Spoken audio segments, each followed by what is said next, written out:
When I was 16, I was a sophomore in high school. That was the year that I was diagnosed with depression, which was a little strange to me. We look back on Jordan being diagnosed with depression, we would have never thought that. And especially with me being in high school and working with high school students, I felt he was going through the regular adolescent things, starting to sleep in a little bit more, starting not to do all his homework, wanting to stay up late at night. Go JB, go JB. I was a popular student. I was one that was always smiling, always laughing. If you saw me in a hallway, you would think that's the last person in the world to have depression. So it was confusing to me to be diagnosed and have those emotions when it seemed as though I had everything that I wanted, a girlfriend, playing sports, popular, but still it felt like there was still a hole inside of me and I couldn't figure out why I had a lack of motivation to get out of bed, why I was randomly crying. So when I was 16, I was going to school with a mask on my face, acting and pretending as though I was really happy with the things that were going on around me. When Jordan was first diagnosed, we really didn't realize what was wrong. And I think from my perspective that I sort of understood that with depression, it sort of gave answers to some things where I think it took time for Earl to really understand that these were the things that were going on and why he was behaving in the way that he was. And for Jordan, I think it was hard at first. He didn't, like in therapy, didn't talk a lot at first to the counselor. Then he began to become a little bit better with it, with talking to her. But when I look back on it now, I don't know really at that point that he really even accepted the fact that he was depressed.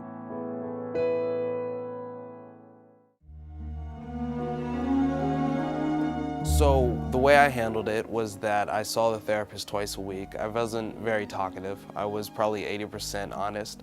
The one thing that I definitely wasn't honest about was drinking, as well as taking my medicine. Even though my therapist reminded me 1,000 times that whatever is said in this room stays in this room, I figured I definitely shouldn't tell her that I was drinking and coping with things in a negative way.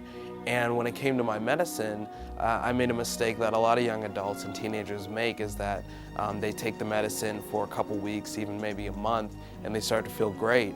And they figured, well, I'm cured, I'm good to go, and they don't deal with it again, and they stop taking their medicine.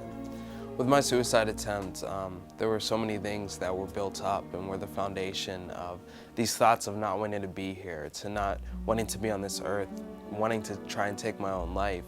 And I think one of the biggest things was the pressure of being a junior and senior in high school. Is you start to realize that this is when you have to start taking life seriously, because I wasn't taking my depression very seriously. So when I only had a C in a class, that's when I started to break down. That's when I started to shut down, and I felt like a failure. And the failure was one of the main reasons why I wanted to try and take my own life, because I figure if I'm not successful, if I'm not as good as my parents think I should be, if I disappoint my parents or make them upset, what is the point on being on this earth? There were also social issues. I'm an African American in a predominantly white school. I felt a lot of pressure when I'm the only black student in my classroom, and I felt like there was pressure on me to always have A's, to always try and fit in, when at the end of the day, it didn't matter if I was class president, if I was on the sports teams, if I was popular, I still felt like I really didn't fit in. And the other thing was getting caught drinking by my parents. When I got caught drinking, I felt like the failure of the family, simply because no one in my immediate family drinks.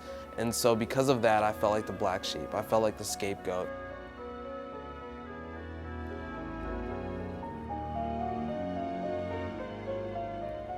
When I had these suicidal thoughts, I didn't know how to talk to anyone, because I figured I was the only one who had those thoughts and emotions.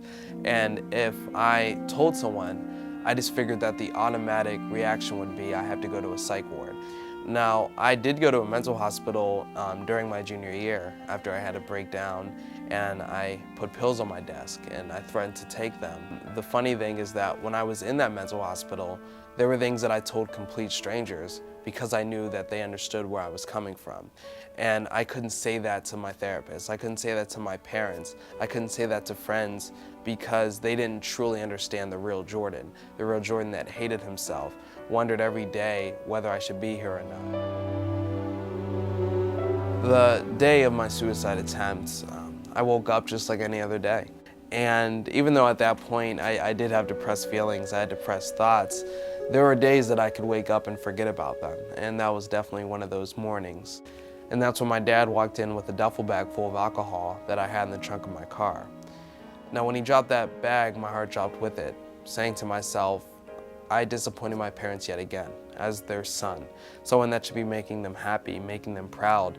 All I do is upset them. So what's the point on being here? My dad confronted me about the alcohol. He didn't yell, he didn't scream, but it didn't matter because everything was just numb to me at this point. And although my parents were very honest in that conversation, were very nice in that conversation, that was when I went to my room, like I usually do.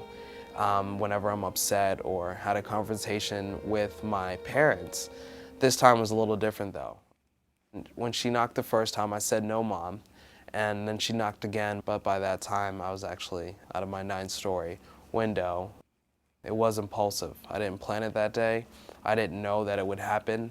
That night, I was flown to the hospital and given 48 hours to live, and then a 40% chance to live after that. And after being in a coma for 5 days, I started to come to. After, my suicide attempt, I still wanted to see a therapist. I still wanted to see a psychiatrist because I still wanted to take medicine and make sure that emotionally and mentally that I was still stable. Even though I knew I wasn't going to beat depression, I knew that I could cope with depression in a better way. Now, one change I did make was having a psychiatrist who did both the therapy and talking part and also administered the medicine. And I think that's something that really helped me out. I think that's something I really benefited from. I knew that 9 stories, it was a miracle that I was alive. So I appreciated being alive. I didn't fall into a bigger miss of depression. I didn't fall into a bigger miss of suicidal thoughts. I just felt as though I felt fortunate to be here. I knew that I had a second chance at life. Now, what I was going to do with that second chance, I had no idea. But I knew that I was going to make it a positive one. I would be lying to you if I said that I was laying in that hospital bed and I couldn't move, I couldn't talk, and I always had a positive attitude. But one thing I always thought was that I have to be at peace with the things that I can't control at this point. And that's something that I really held on to in my time in the hospital, is that I don't know when I'll be able to get out of a hospital bed. I don't know if I ever will. If I'll ever get into a wheelchair, if I'll ever be able to get out of a wheelchair, if I'll ever walk again. But I just wanted to be content with how my life was and try to help other people so that it didn't get to that point for someone else. Because I never want anyone else to go through the 5 months and the grueling pain and frustration that I did after my suicide attempt. So that was probably my main motivation to get healthy and to take my depression more seriously, is to not only make myself better emotionally and mentally, but also get myself to that point so that I can help other people out as well. With my depression, it's very important to have a healthy emotional balance, and the best way to find that is to know yourself, to realize who you are as a person and what really makes you happy. And that includes, for me, going out with friends, watching movies with my girlfriend, being able to hang out with my parents, to be able to be around people. I'm a people person, so I love being around people. Working out is huge. I love being able to work out, to physically still get better. Even though I'm able to walk, I still have a long way to go to physically be where I want to. It's very therapeutic to be able to tell my story, knowing that it's helping someone else and knowing that I'm making a difference and adding a positive light to society, which is something I never thought I would do before. Really drew even closer, if that could be possible. But I think a big part of this was Jordan really, again, accepting that he did have a mental health problem. I have the same depression that I had before, but the way that I cope and deal with it is in a much positive way than I did before. I don't have thoughts of wanting to try and take my own life. Do I question, how am I gonna get through this day? Why am I here? Yeah, I definitely have thoughts of that. But what I do with those thoughts is different, and I think that's what's the main difference, is the coping abilities that I have now and the honesty that I have in being able to verbalize my thoughts and emotions with my depression. we're all going through different problems in some way, and it's not necessarily the situation or your event that got you down, that made you upset, but it's how you perceive it and it's how you handle it. The main message is that you're not the only one going through these problems and ideas and these situations, but you can verbalize them and you can cope with them in a healthy way to get you through that. And that's basically what I want kids to understand. That's something that I didn't know. I didn't know that there were other people going through the same type of issues, the same type of problems, that there would ever be anyone else that would have suicidal thoughts. I wish I did speak up about my emotions, about my feelings, because I could have heard someone else say, well, I go through those struggles as well. I could have heard someone else saying, you know, I have stress, I have anxiety, I had those thoughts at one point. So in a way, I wish I would have verbalized that.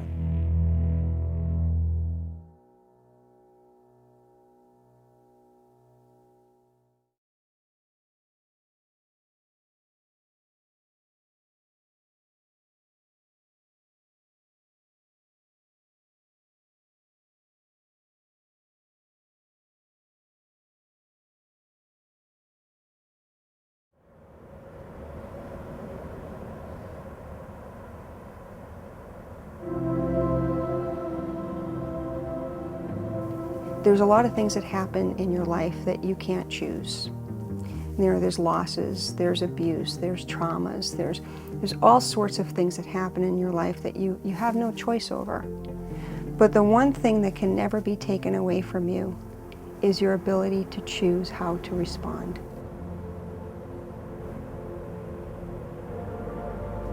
My name's Terry Wise, and I'm the author of a book entitled Waking Up, Climbing Through the Darkness. And I travel around the country. I do a lot of public speaking on mental health topics. I'll tell you about it in a few minutes. So there was a lot of things brewing at the time. On Christmas morning of the year 2000, I swallowed 200 Percocets and 60 doses of morphine with a pint of gin. And 2 days later, I woke up and I found myself in ICU and then eventually on the liver transplant floor of a Boston hospital. I live in the Boston area. What had actually preceded the attempt was my husband's death. I met Peter when we were both working out at the same health club. Within a couple of weeks of that first date, we were spending all of our free time together. I have to say, it is the first time in my life that I felt pure joy. I mean, really pure joy. And I was afraid. I think a lot of people are afraid when they find something that's so wonderful that they're going to lose it. So if you understand how important it was to me and what a big shift it was in my life, then you can understand a little bit more about how devastating it was when he was diagnosed. Terry came in several years ago to talk about how she could handle her husband, who was dying of Lou Gehrig's disease. His decline was really just really quite sad and quite devastating, and Terry was right there all the time, and she really put up such a strong front.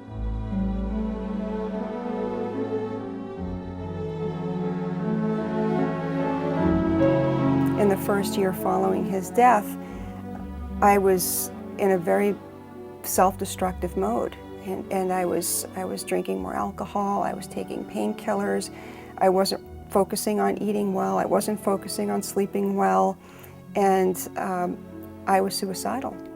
Life became like an endurance test. I mean, that's really how it felt. I felt like life was an endurance test for me, and making it to the next day and to the next was truly, it was just a fight for survival. Thinking back on it, I would have been more probing, you know, how are you feeling, and really dive into it. But I think people like me and other people respect people's privacy, and I respected Terry too much to cross a certain boundary. I think family members should cross that boundary, whatever that is, and just ask the questions and ask the uncomfortable questions, because if you don't, you're not going to know. There was never a talk screen done. So they never detected that I had taken narcotics. And I was never screened by a mental health professional in the ER or on the floor. Nobody ever said to me, "Did you make a suicide attempt?" If there was education and awareness in the emergency room about what I was experiencing, they could have made sure that people were alerted in my life, and that there were people that were put on watch posts, and that there was arrangements made for me to be in mental health treatment right away. There's a lot of things that can be done when someone's discharged from the hospital after making a suicide attempt, but in order to do those things, you first have to know that it was a suicide attempt. I was home from the hospital, and nobody knew what I had just gone through. So I was alone before the attempt, and now I was really alone. That's what brought me to her office. I went to her office with the hope that maybe there was some way she could help me tolerate being alive. But she just looked at me and she said, "Do you really think you're worth that little?" And it still reaches me in a different way, because when you get to that point, you feel so worthless. And, excuse me, to have someone believe in you that much. I think the key thing was not something specific I said, but the fact that I truly respected her and truly trusted her. And that sounds kind of funny given what she did, but I truly believed that together we could do the work and she could get better. One of the things that I learned when I was in treatment with Dr. Glazer was the impact that my death would have had on other people. We went through each relationship that I have, one by one, and we discussed specifically how would that person be told, and who would tell them, and would they be told the truth, or would someone lie to them, and what would their life be like without me? And I realized during this process that I was of value to a lot of people.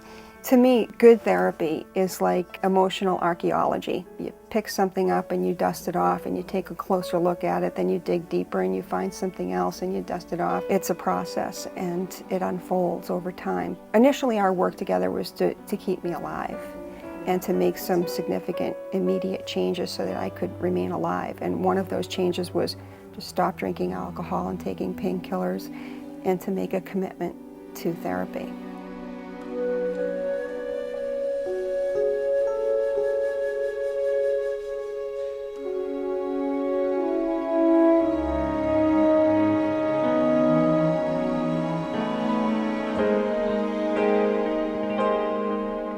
Suicide doesn't stand alone. It doesn't just happen as the result of nothing out of nowhere. It's the result of something. My husband's illness and death really became the catalysts that brought a lot of other things to the forefront that I had been grappling with my whole life. If you've gone through your life and you've had traumas, or you've had difficulties, or you've had things that you think you've buried, and then you have a significant loss or significant trauma occur later in your life, as I did with my husband dying, all of the things that have been on simmer in your life come to a full boil. My first memory of thinking about suicide was when I was 10 years old, walking across the elementary school field, and I was on my way to school in the early morning, and I was thinking to myself, I can't wait until this is over, and it was my life. I couldn't wait until my life was over. Children can have suicidal feelings, and that there are warning signs, and there are warning signs for depression, there are warning signs for being suicidal. You don't just look at what happened the day before the attempt, you look at many things that happen in that person's life, and you can go all the way back to when that person was a child.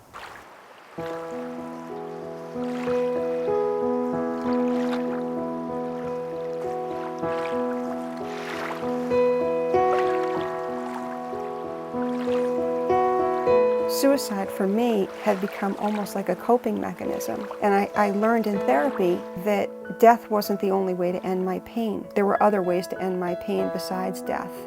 And one of them was developing coping skills and learning how to manage my feelings in a different way, which I did.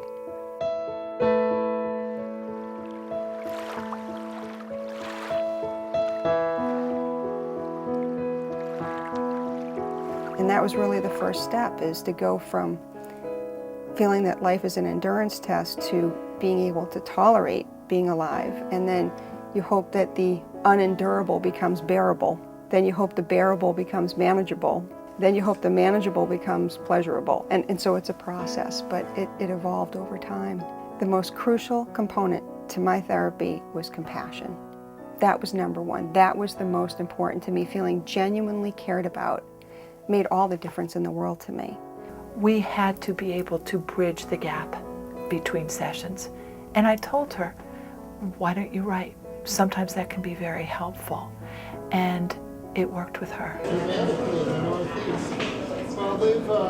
The reason that I first started writing was because Dr. Glazer suggested it to me.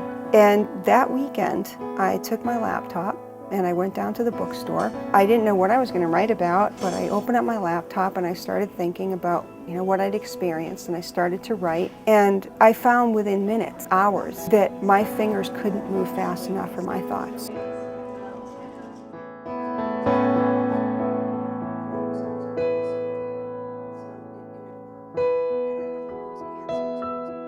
Terry's talk is unique because it really offers a first-person account of what it's like to be a client, what it's like to be on the other side of the couch. I have an email I received from a woman that I have blown it up and framed it, and it's right next to my desk so that I can read it every day, that I was going to commit suicide, and I read your book last night, and I decided to stay alive one more day so I could reread it in the morning, and I woke up today and the urge isn't present.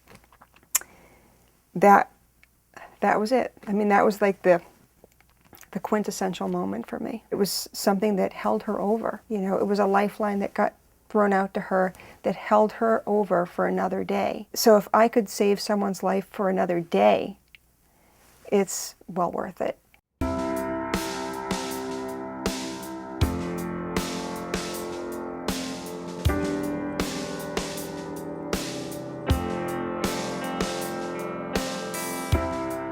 If I was to sum up my life today, the word that I would use to describe it is fulfilling. I live a very enriched life because of the work that I get to do and because of the people I get to be involved with. There's one thing that everybody can do, and that is that they can always reach out for help. There's always somebody there that will offer support. And ideally, it would be nice if we could all have our own individual therapists with unlimited mental health benefits. But that isn't really the reality for a lot of people. But that's why I try to inform people that there are organizations like the National Suicide Prevention Lifeline. You can call 24 hours a day, 7 days a week, and find support there. There are support groups that are free of charge that will allow you to come and offer you support. And many of those support groups are run by mental health professionals as well. So there are always alternative ways to find support. And regardless of what your socioeconomic status is, or regardless of what your personal circumstances are, everybody's in a position to reach out for help and get support and not be alone with how they're feeling.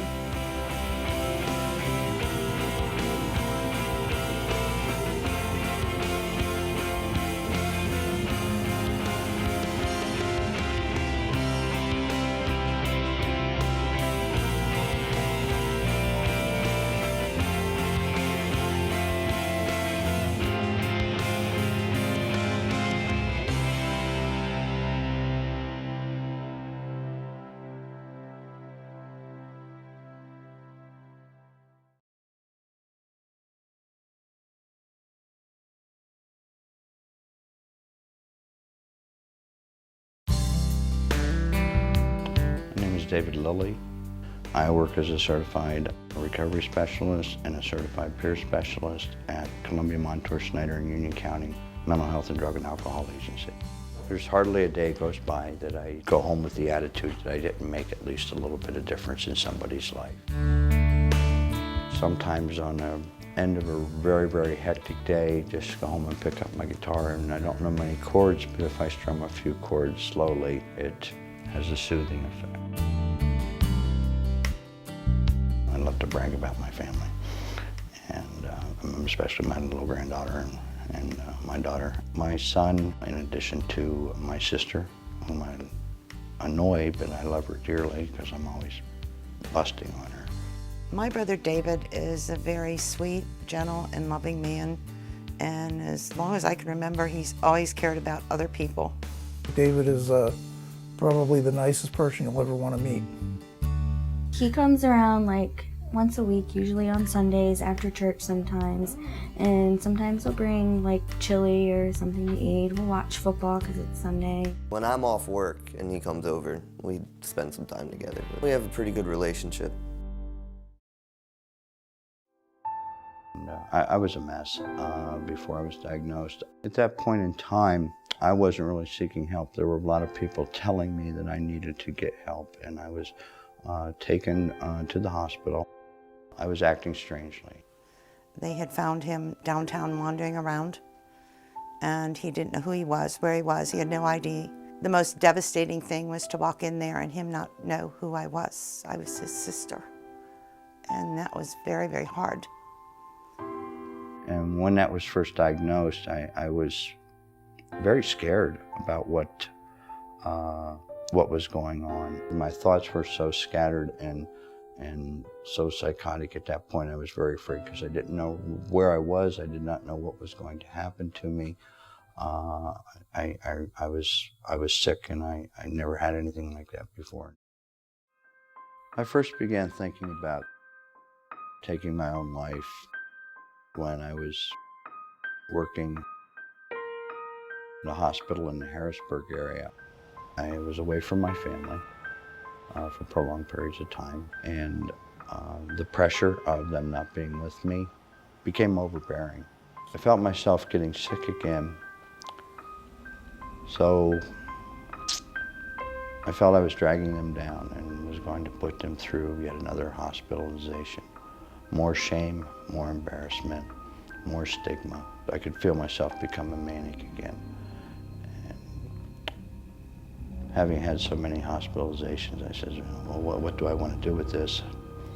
And I thought, well, yeah, maybe the family's better off without me. So the entire day, this thought began to build and dwell, and it escalated very quickly. So I grabbed my pills and took my rifle up behind my house, and when the pain got real bad, I was going to do what I needed to do, not thinking that they loved me, you know, and thinking that they'd be better off without me. And so I acted very irrationally, very quickly, very irresponsibly.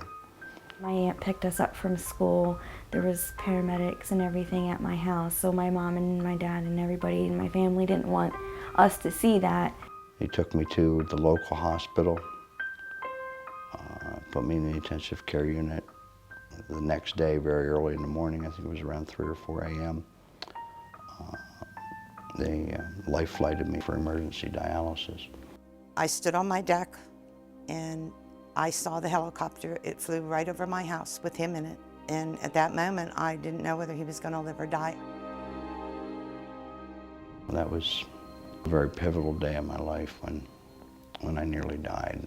And I firmly believe that life turns around when you take ownership of your problems, when you take ownership of your illness, when you take the responsibility of taking your medication as you're supposed to take your medication. That did not happen for me until the doctor came in, when I grabbed a hold of his sleeve and I asked him, will you help me?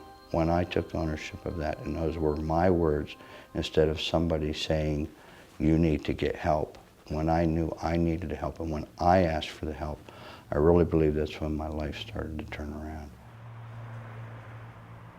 The Office of Vocational Rehabilitation, known as OVR, is a state agency, and we specialize in working with people who have disabilities that substantially impede their ability to be employed.